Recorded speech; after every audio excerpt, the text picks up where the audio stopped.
So to start things off, I wanted to bring up in the, I think it's either the second or the third, what's it called? Article, yeah. That they discussed that, or they were kind of bringing up the point that the American dream is to be able to support your family, you know, like getting a job to support your family. But honestly, you know, like in the last Socratic seminar, everyone was saying like, yeah, that is the American dream, to be able to support your family, to be able to get enough money to, you know, do so. And I just think that, generally speaking, yeah, like that is a general goal, but like at the end of the day, the American dream is to be able to support your family while doing what you want. So you can be a mechanic and support your family, but is that really the American dream if you're not enjoying your job? You know what I mean? Like, the American dream for every student, like, when you were in kindergarten and they asked you, what do you want to be when you're older? You'd be like, oh, I want to be a football player. Like, yeah, you want to be a football player. Or, I want to be an artist. But, like, today, if someone asked you, they'd be like, I want to be an artist, but I don't know if I can because being an artist, it's, like, hard to make a living off of that. You know what I mean? So, the American dream really is to be able to support your family, to support yourself while doing what you want. I don't know if anyone agrees or whatever. Okay, kind of bouncing off of what Isabella said in like the 5th page, reaching the American dream is harder for people of color. It kind of discussed like home ownership, and like home ownership is like the market for many people who want to have the American dream. It's kind of like you can't be like in the American dream if you don't own a home. And I kind of disagree with that, because there's a lot of people who live in like apartments, or like if you have a small family, things like that, like houses, you just can't like. And then it talks about on like the 3rd paragraph, it kind of talks about how like they can get a house, but they can't really afford like vacuum cleaners, replacement roofs, like the home appliances that come with the home. So you can't really like depend on like just having a home for it. And it kind of talks about how like if you're a person of color and you're not like white or anything, then the prices that you have to pay are like higher, and like you're getting targeted by loans, so you're gonna have to pay back those loans. So you kind of get like in debt a lot. So it's kind of not really for everybody. Oh, okay. So what you said about being targeted by like loan dealers or whatever, I don't know the terminology, but that kind of like makes you think of back in like after the civil rights era, when you had redlining and blockbusting and all of these things, and it's like, you know, like has the American dream like you know, you think like you learn in your social studies classes like, yeah, we've made a lot of progress, you know, with people of color and getting rights and freedoms and, you know, the respect that they deserve. But then, you know, you look at this and you're reading these articles and you're like, has it really changed much if you know, Hispanics and black people and, you know, any person of color or ethnic descent, like if they're being targeted, like, you know, like has it really changed? So I don't know, I think bouncing off what Isabella said, I think it has changed, but not enough. Cause yeah, like we've gotten past slavery, segregation, but still America's not as free as it could be, because people of color are still being like held back by lower wages, and they're just like not in like the American dream.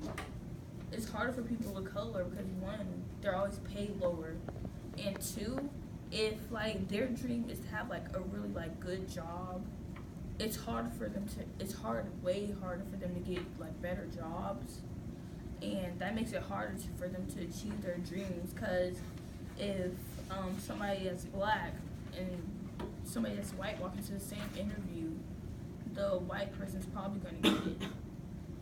And I think what you said kind of contrasts this article, like the American dream is alive, because it talks about how the author talks about how the United States is not a perfect country, but the American dream is like still a reality, and that even though it's not perfect, like it's still good. But I don't think that's really entirely true, and that's kind of what you're saying. Like just because like perfect and good like aren't enemies, like we still need to strive to make it better. Like we can't just say, okay, this is what it is. It's not perfect, but I mean it's pretty good. Even though it's better than most countries, we can live with it. Like, we shouldn't be able to live with what we have. We should always try to strive for more. That's what the American dream is about. Striving for more, trying to gain more rights, more freedoms, because that's why we have like the pledge, because we like liberty and justice for all. That is a path for what we should be trying to strive for. We're trying, which is what I think our generation is going to do. We are going to pave a road to make those words even more true than they were in the past. And I don't even think those words will even like ever be just like the actual American dream. Like, I don't think we'll ever achieve it, because I think that we will always be advancing no matter what and making it even better. I'm so sorry.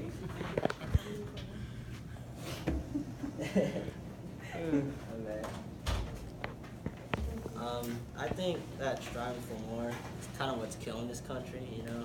Like, that top 1%, how they have, like, all the money and stuff. They just keep getting more and more money, and it's keeping the people at the bottom. And we're actually losing money, and it's kind of what's been holding this country back a lot. And The separation of yeah, wealth. like, the gap between everybody. Like, even the middle class is getting poor.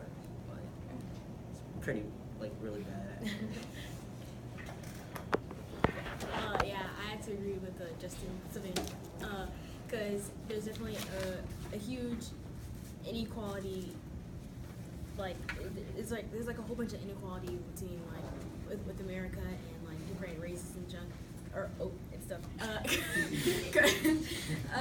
Like, you don't really see like a lot of I mean, there's improvement in America, but like, I forgot who said it, but we need to improve more, because we've gotten past certain things, but those certain things still kind of are relevant in America, so I think we just need to advance on that and fix it. Okay, so I believe the American dream was more like the base to create America itself. I would refer to America as a not complete construction.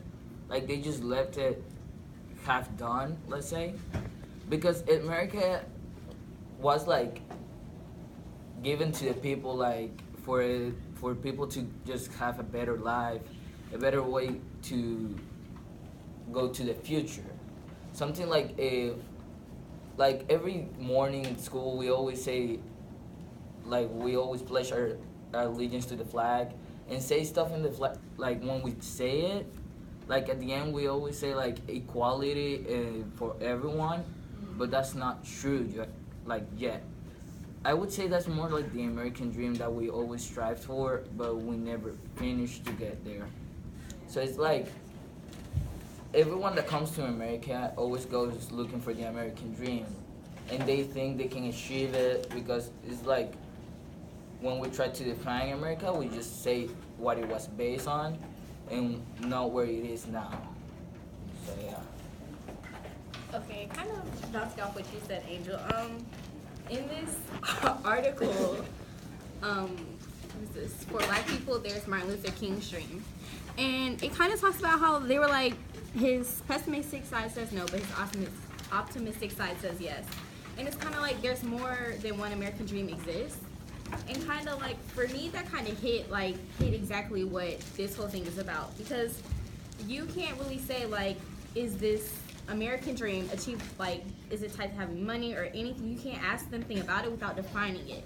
Because it's kind of like, on here, one example was beliefs about labor and upward mobility. And it's like, if you work hard, you'll get ahead. And it's like different questions you can ask that can get different responses.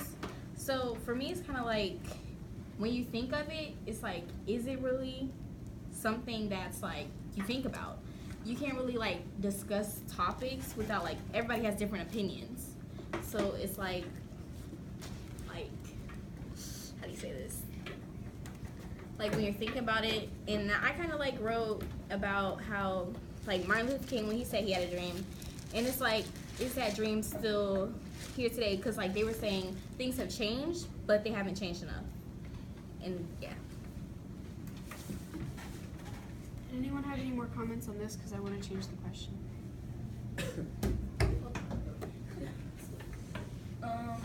Off of what Destiny said, it said that if you work hard, it's like achieve your dream, but that's not the case all the time.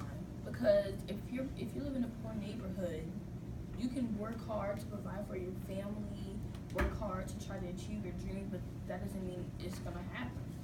Because, like, once again, you don't have like as much opportunity.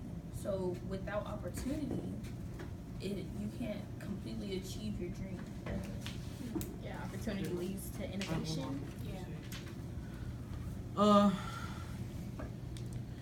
It's the American dream is about your dreams, but more so about the dreams of your children and the dreams of people after you and people before you. It's more of a selfless thing, a greater good. You want your family and everyone, the next generation entirely to succeed. It's not just a single person or group that the American dream works towards. I wanted to change it to question 3. What values are lost to an individual in society that makes the primary goal chasing money? And I think the answer to that would be time. Because we're all getting so focused on going towards what we want to do when we get there. We just need to hit one more thing. We never really sit back and think, look at all the stuff that I've already done. Look at all the stuff that I finally managed to get done. And we just keep focusing on what we need to do, what we need to get more done. And we don't think about the time that we lose trying to chase something.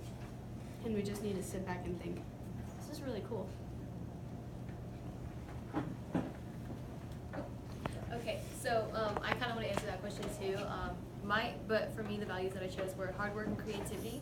So in regards to creativity, I think everyone loses the value in that when they are constantly focused on fiscal situations, whether they have enough money for next year or rent or tomorrow or, whatever it may be, like there's no time to, like express yourself. Like it's kind of just like, if you think about, I don't know if anyone is taking this class, but AP World History, you talk about, the dark times and in the Middle Ages, Western Europe, and how, like when you're not getting, when you're so focused on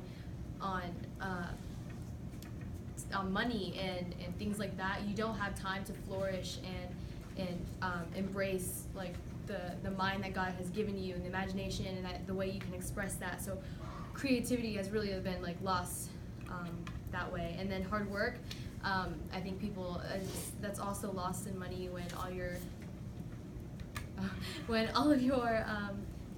thought processes are revolving around the bank account, when you can sit back and what she said is like take a look at what you have done and appreciate that.